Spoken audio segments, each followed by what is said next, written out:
Just moving on to issues of the media in the British Isles, I guess. There are significant impediments to media freedoms in the UK and in Ireland. There's injunctions and super injunctions have been used in Northern Ireland and the rest of the United Kingdom, and there have been astronomical libel awards in Dublin. What are your views just on these sort of the climate at the moment? We have to all understand the chilling effect that these injunctions can give. So even in a case where you might argue that an injunction was right or that someone was wronged as a result of publications and therefore should receive redress, the problem is that creates an environment where the press becomes extremely conservative in what information it is willing to reveal about people who have the capacity to use the court system. Now, if it was the case that every individual within a country could equally and fairly use the court system to apply for redress against wrongful publication, then we might say, okay, that's a fair and equal system, and we say that libels or potential libels should be seen if they're true, and compensation given in the case where there really was a genuine libel. The problem is that system is used predominantly, in fact overwhelmingly, by people who already have a lot of power. They already have a lot of money. They know how to use the court system. And so you end up with a situation where newspapers become reluctant to report on the abuses of the powerful, but are completely willing to report on the abuses of the powerless, or to defame the powerless. Mm-hmm. And that is not an acceptable situation. So that there has to be a level playing field. There has to be equal access to justice. And the chance of repairing the justice system to be like that is almost non-existent. That's the reality. The justice system is not going to be a system where there is equal access. Working people have to spend their time working, not litigating. Mm-hmm. And it's expensive to litigate. Someone has to pay for it. So it's always going to be unequal in that sense. So we should instead level the playing field by preventing powerful people to have this right. Instead, they should have the right that everyone else has, which is to reply in kind. Already they're in a position where that their ability to project their voice in response is much greater. But with the internet now, everyone actually has some ability of right of reply, even if that's not standardized mm-hmm. amongst journalistic ethics. So it's not the case that the press is never wrong. I never maintain that the press is never wrong. Certainly, I have been wronged many times by tabloid media. However, when we erect a system to address that wrong, we can produce a much greater wrong, which is to prevent the press from reporting the abuses of the powerful. Mm-hmm. Julian, you referred to your own case there when you said you felt that you've been wronged and you've been put in the position yourself in the past. Can you speak about your own situation now with regard to the extradition request in Sweden? Well, my own legal situation now is that we have the secret US grand jury in Alexandria, Virginia, trying to indict me and others for espionage. And on July 12, there will be a High Court appeal in relation to an extradition to Sweden. And the Swedish government say that they want to ask me questions about allegations relating to sexual abuse. So my current situation is that I have been detained either in prison or under house arrest without charge for 6 months on June 6. So almost 6 months now, detained without charge. There are no charges in this case. There is no allegation that there was any lack of consent in these cases, not even an allegation of that.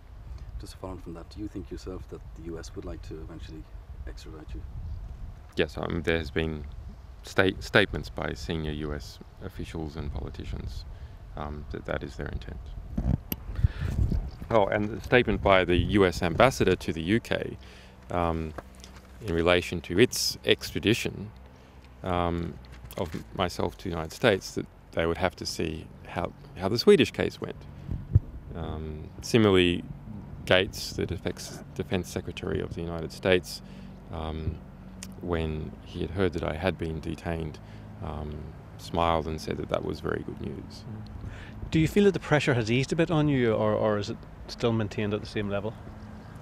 The level of the vitriolic rhetoric, the sort of quasi-McCarthyism that was happening in December, January and February, that has eased off a bit, in part by us saying that that we would take legal action by people who kept asking for my assassination.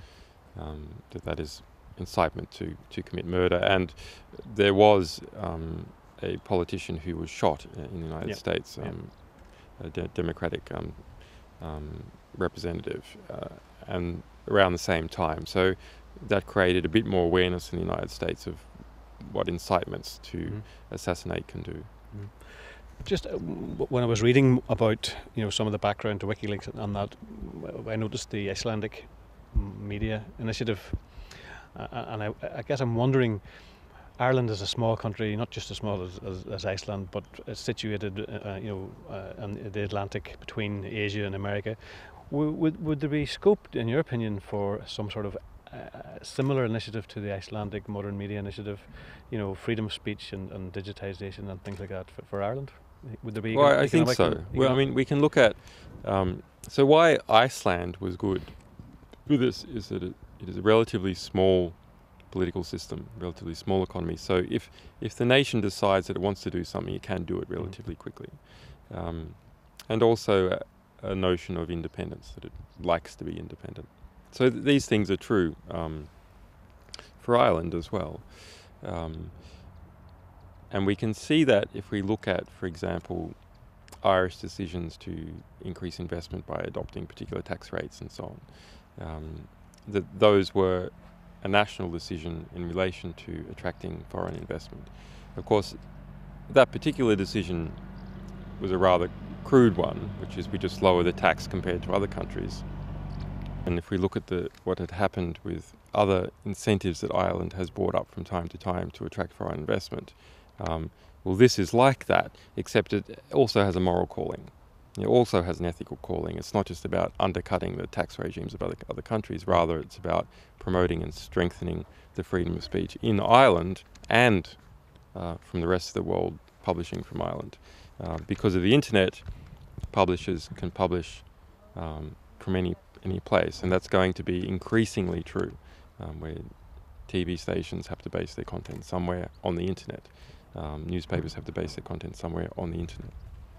Okay. Just finally, Julian, the release of the Ireland cables coincides with the visit of President Barack Obama to Ireland. What's your view on his presidency so far, particularly in relation to human rights? My view on Barack Obama is quite interesting.